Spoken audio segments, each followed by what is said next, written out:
Vi ska nu demonstrera en enbensböj. En övning där man tränar ett ben i taget och isolerar musklerna.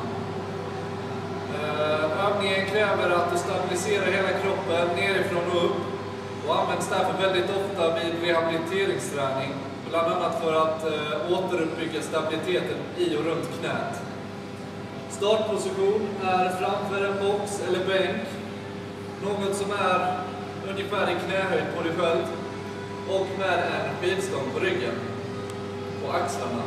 Som vanligt, skjut bak axlarna så att stången vilar på trapezius, muskeln mellan skulderbladen där den ligger bekvämt. Lägg upp ena benet på boxen bakom dig och ta ett litet steg framåt. Håll blicken rakt fram, sug in magen och sätt dig sedan ner som om du skulle göra en benböj. Pressa dig sedan uppåt igen. Jobba sakta ner och pressa dig upp. Tänk på att ditt knä aldrig ska falla framför din tå. Aldrig.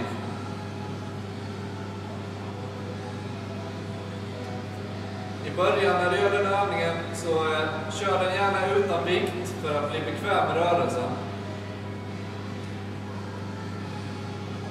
Byt sedan ben och utför samma sak.